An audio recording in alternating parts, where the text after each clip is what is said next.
हाँ, तो पिछली वीडियो में हमने अमी पूर्व सूत्र के बारे में चर्चा की थी और उसको लिखा था कि अको अमी अची पूर्व रूपम एकादेशे स्यात्। ठीक है ना। वो क्या कहता है कि अक से परे यदि अम संबंधी अच रहने पर पूर्व रूप एकादेश हो जाता है।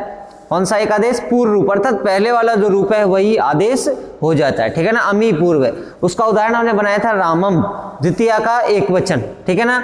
अब रामम शब्द की हमने रूप सिद्धि बना ली थी। अब रामम के बाद आता है द्वितीया का द्विवचन रामऊ, और रामऊ जो रूप बनेगा वो प्रथमा का द्विवचन हमने रामऊ बनाया था, सेम उसी की तरह बनेगा। ठीक है ना।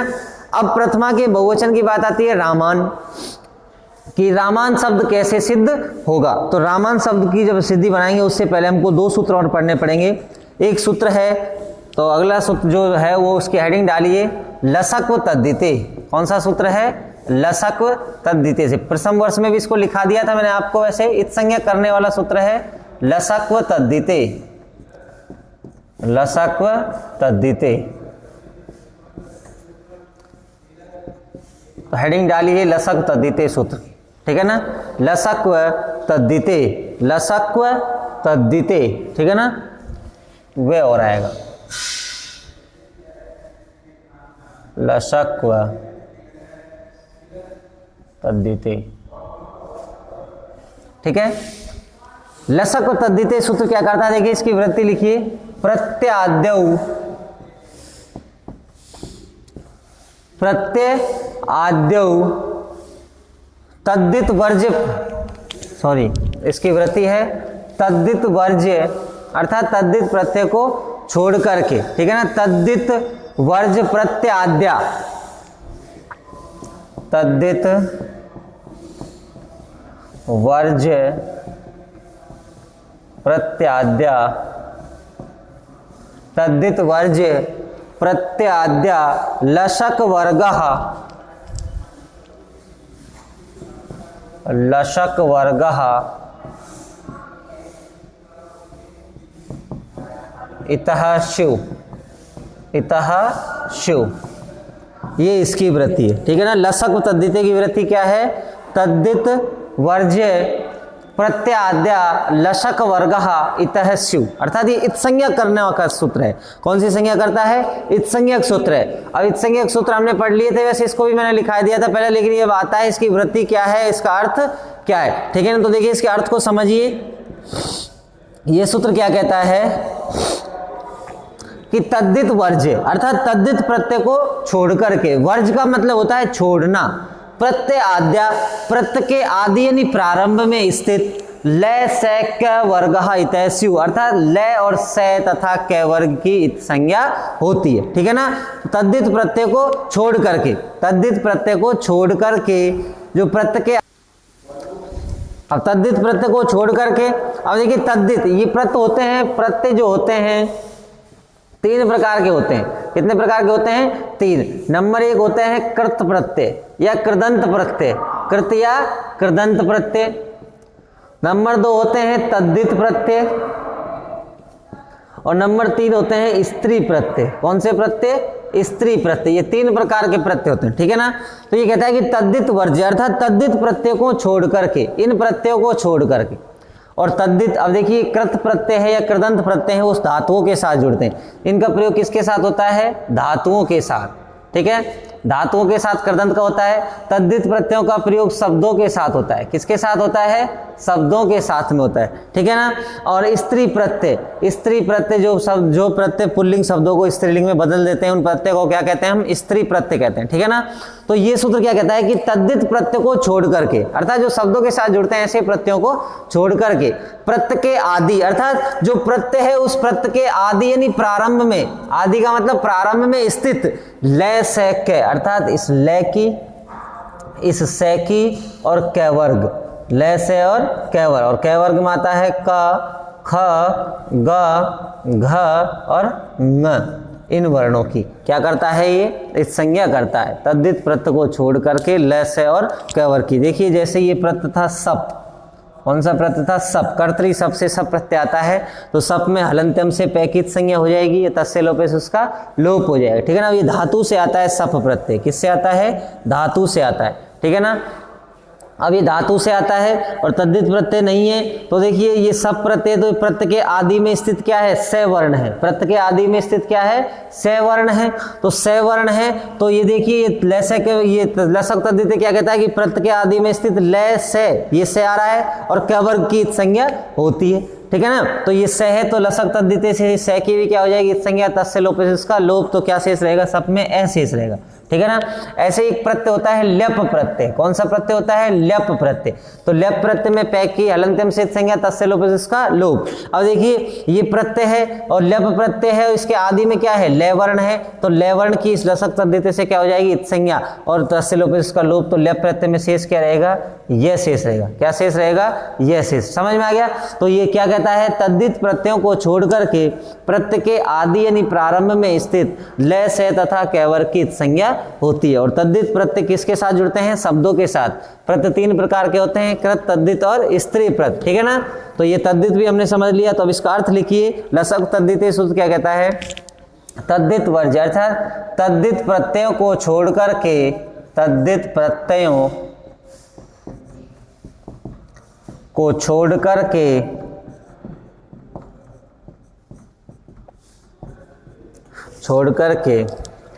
प्रत्यय के आदि में स्थित, प्रत्यय के आदि यानी प्रारंभ में स्थित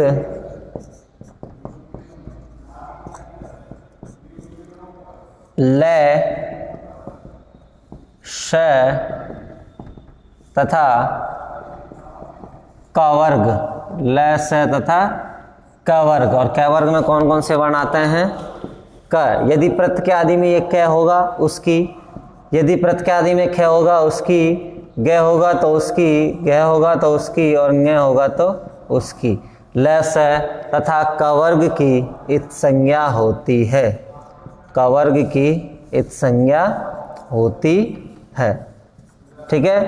तो प्रत्यय के आदि में स्थित तद्धित प्रत्यय को छोड़ देंगे और तद्धित प्रत्यय को छोड़ करके जो बाकी जो प्रत्यय हैं उन प्रत्ययों के आदि में यदि ये लय और स और कवर्ग हो, लय से और कवर्ग दिखाई दे तो उनकी क्या हो जाती है, इत संज्ञा हो जाती है लसक तद्धित सूत्र के द्वारा, ठीक है ना। अब देखिए अगला जो सूत्र है हमारा वो है तस्मान छसोन पुंसी। कौन सा सूत्र है, तस्मान छसोन पुंसी। अब देखिए ये क्या करता है, अगला सूत्र लिखिए अब, तस्मात् छसो न पुंसी, तस्मात् छसो न पुंसी, तस्मात् छसो न पुंसी, तस्मात् छसो न पुंसी, ठीक है ना। तो ये सूत्र क्या करता है, इसकी वृत्ति लिखिए। देखिए वृत्ति क्या है इसकी, इसकी वृत्ति है पूर्व सवर्ण दीर्घात परो, पूर्व सवर्ण दीर्घात परो यह सह, यह सह, यह ससह, सस तस्य न स्यात् पुंसी, यह ससह, यह ससह, सस तस्य न पुंसी, सस तस्य न पुंसी, ये इसकी वृत्ति, ठीक है ना। तो ये जो लसक तद्धित है, इस लसक तद्धित का हम उदाहरण भी लिख सकते हैं। उदाहरण के रूप में हम देखिए लिखिए, जैसे ल्यप है, कौन सा प्रत्यय है, ल्यप प्रत्यय है। तो ल्यप में इस लय की संज्ञा पै की हलंत्यम से कर दी थी हमने, तो यह शेष रहता है। उसके बाद सप प्रत्यय है, सप में हलंत्यम से इस सै की संज्ञा, तो क्या शेष रहता है, ए शेष रहता है। तो इसके उदाहरण लिख सकते हैं, ठीक है ना। अगला सूत्र तस्मान छसो पुंसी ने किस, तस्मात छसो ने पुंसी, वो देखिए क्या कहता है कि पूर्व सवर्ण दीर्घात परो, पूर्व सवर्ण दीर्घात परो यह ससे सस तस्य न पुंसी।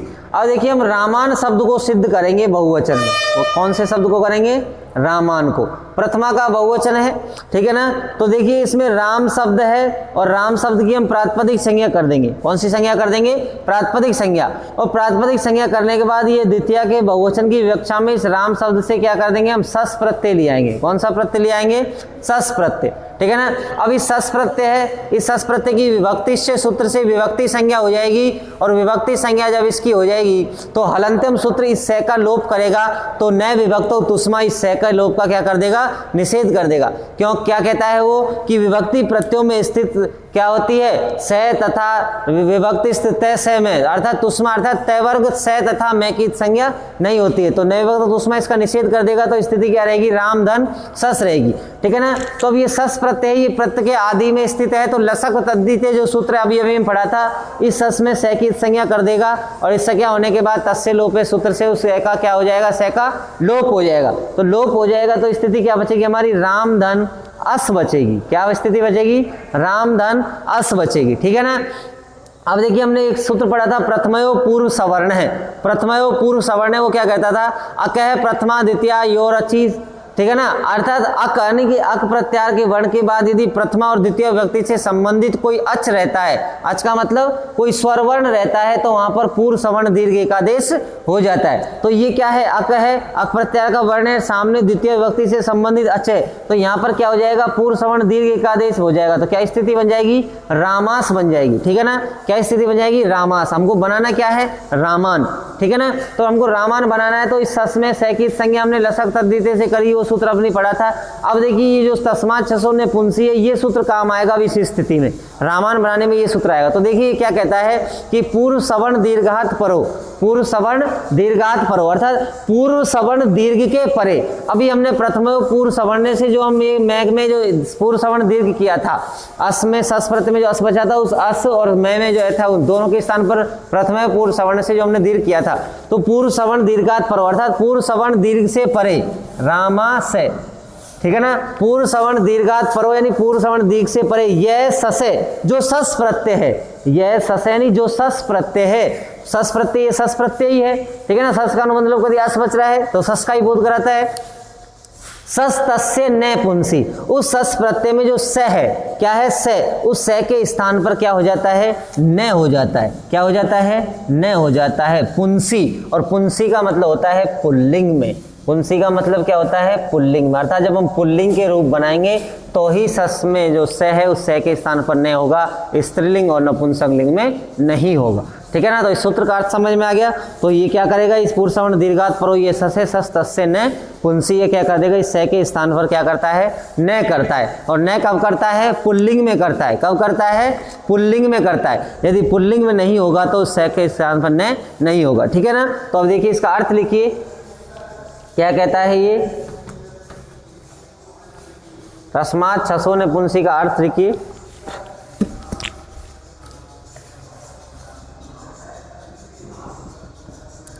पूर्व सवर्ण दीर्घ से परे, पूर्व सवर्ण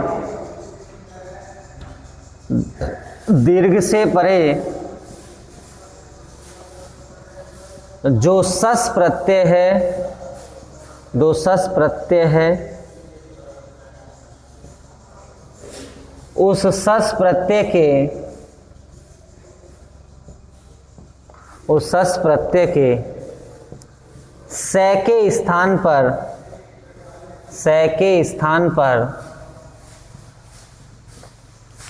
न होता है, न होता है पुंसी। पुंसी का मतलब क्या होता है? पुल्लिंग में। सस के स्थान पर न होता है पुल्लिंग में, पुल्लिंग में।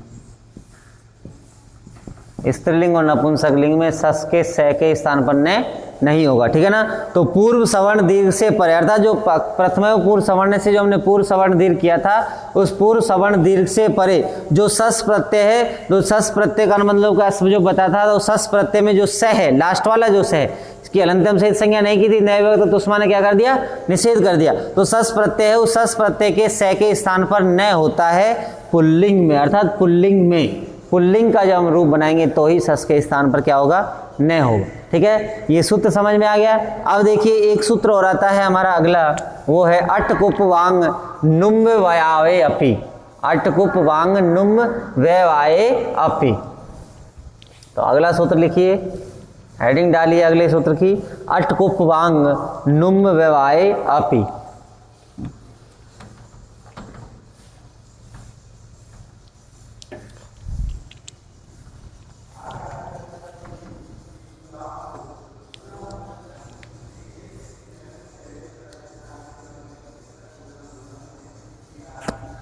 सूत्र है अट कुप वांग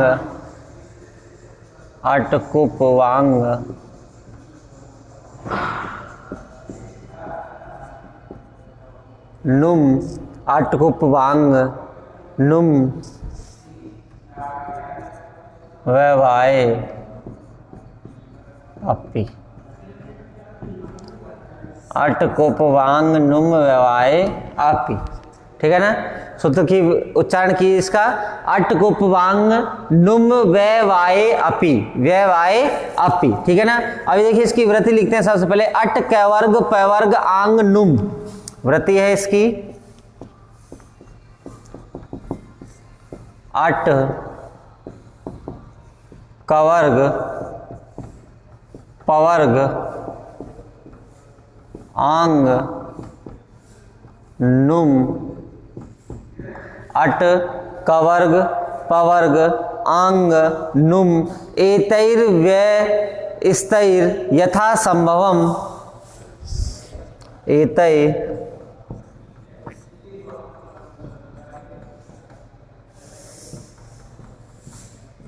यथा संभवम, यथा संभवम एतैर व्यय स्तैर यथा संभवम मिलितैश्य व्यवधाने अपि, मिलितैश्य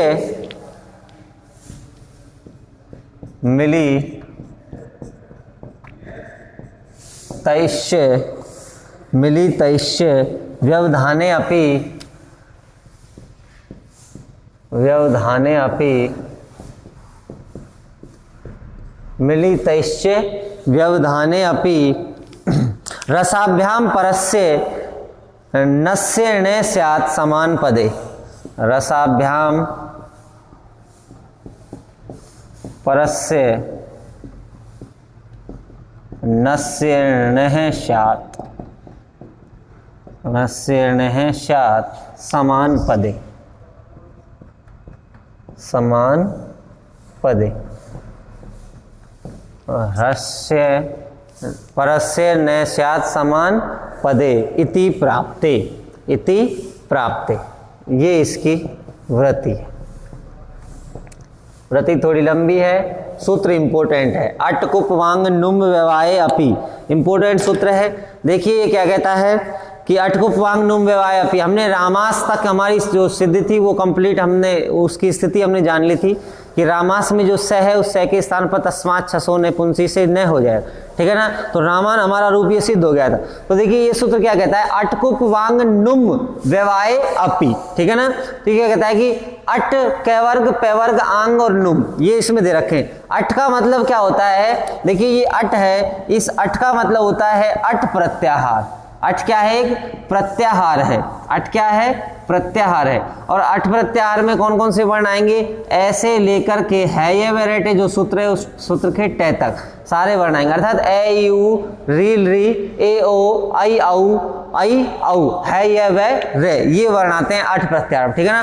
तो अट कवर्ग, और कवर्ग में कौन कौन से वर्ण आते हैं, क ख ग घ और ङ, ये कवर्ग हो गया। पवर्ग, पवर्ग में कौन कौन से वर्ण आते हैं, प फ ब भ और म, ये हो गया पवर्ग। आंग एक उपसर्ग है, आंग क्या है, उपसर्ग है, और आंग उपसर्ग में ङ की संज्ञा हो जाती है, शेष क्या रहता है आ, तो आंग क्या है, एक उपसर्ग है। आंग क्या है, उपसर्ग है। और नुम, नुम क्या है, आगम है, और नुम आगम में मैं की संज्ञा होती है, उ की संज्ञा हो जाती है, क्या शेष रहता है, न शेष रहता है। नुम क्या है, एक आगम है, ठीक है ना, क्या है, आगम, ठीक है ना। तो ये क्या कहता है कि अट कवर्ग पवर्ग आंग तथा नुम में से किसी एक के व्यवधान रहने पर, ठीक है ना, या अनेकों के व्यवधान पर रेप सखार से परे नय को क्या हो जाता है, निर्णय हो जाता है, ठीक है ना। तो देखिए अट यानी कि अट प्रत्याहार का वर्ण, कवर्ग का वर्ण, पवर्ग का वर्ण, आंग प्रत्यय आंग उपसर्ग या नुम, एतय यानी इनमें से, व्यस्तैर यथा संभव अर्थात इनमें से किसी एक का व्यवधान रहने पर या अनेकों का व्यवधान रहने पर, इनमें से चाहे एक का व्यवधान यानी एक आ जाए शब्द में, या फिर इनमें से कोई दो भी आ जाए, तीन भी आ जाए, ठीक है ना, व्यवधान रहने पर, मिलितेश यानी मिलने पर, व्यवधान यानी व्यवधान रहने पर, रसाभ्याम परस्य रे और से के परे नस्य णय स्यात्, न के स्थान पर निर्णय हो जाता है, न के स्थान पर क्या हो जाता है, निर्णय हो जाता है, और न के स्थान पर निर्णय हो जाता है, ठीक है ना। ये सूत्र क्या करता है, न के स्थान पर निर्णय करता है, क्या करता है, निर्णय। अब न के स्थान पर निर्णय कब करेगा, रसाभ्याम, रसाभ्याम का मतलब होता है रे और से, अर्थात यदि किसी वर्ण में ये रे और से होते हैं तो वहां पर न के स्थान पर क्या होता है, निर्णय हो जाता है, रे के स्थान पर क्या हो जाता है, न, ठीक है ना। तो न के स्थान पर ये सूत्र क्या करेगा, निर्णय करेगा, क्या करेगा, न। जैसे देखिए हम रामेण शब्द की सिद्धि बनाते हैं, रामेण, ठीक है ना, किसकी बनाते हैं, रामेण, ठीक है ना। तो रामेण जब हम किस रूप की सिद्धि बनाते हैं तो ये क्या करता है, ये रामेण में जो रे शब्द है, ठीक है ना, मनुष्य की जब हम मनुष्य के रूप चलाते हैं, मनुष्य में तो ये क्या है, स है, तो यहाँ पर मनुष्य का तृतीया का एक वचन मनुष्येण होगा और राम का तृतीया का एक वचन रामेण होगा, राम का षष्ठी का बहुवचन रामाणाम होगा और मनुष्य का षष्ठी का बहुवचन मनुष्याणाम होगा, ठीक है ना, और बालक का तृतीया का एक वचन बालकेन होगा। तो वहां पर ये सूत्र काम आता है, ठीक है ना। तो ये सूत्र क्या कहता है कि अट कवर्ग पवर्ग आंग नुम, इनमें से किसी एक का व्यवधान रहने पर या अनेकों का व्यवधान रहने पर रसाभ्याम अर्थात रे और से परे, रे तथा से के परे, रकार रेप तथा सकार से परे नेको ने होता है समान पद में, ठीक है ना। तो इसका अर्थ लिखिए, उसके बाद आपको समझाऊंगा।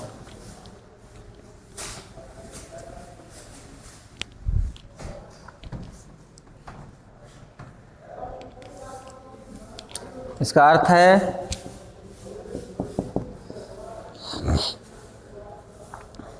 अर्थ है अट प्रत्याहार कवर्ग कौमा पवर्ग कौमा आंग कौमा नुम में से किसी एक का व्यवधान रहने पर, किसी एक का या अनेकों का, एक या अनेकों का व्यवधान रहने पर, व्यवधान रहने पर रेप, रेप का मतलब होता है रे तथा शकार अर्थात से के परे, रेप तथा शकार के परे न के स्थान पर, न के स्थान पर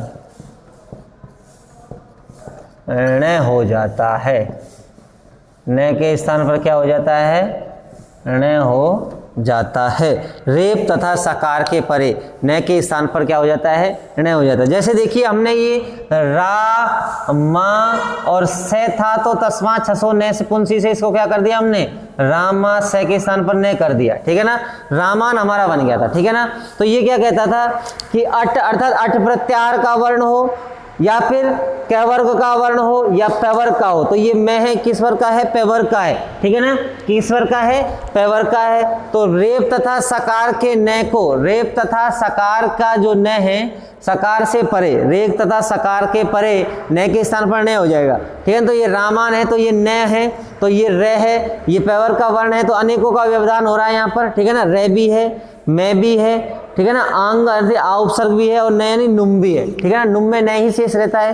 तो इनके व्यवधान रहने पर रेप तथा सकार पर, तो ये रे है, सकार से परे न के स्थान पर क्या हो जाता है, ण हो जाता है। क्या हो जाता है, ण हो जाता है। तो ये न को ये सूत्र क्या कर देगा, इस न को ये रामान जो न है इसके स्थान पर क्या कर देगा, ण कर देगा। क्या कर देगा, ण।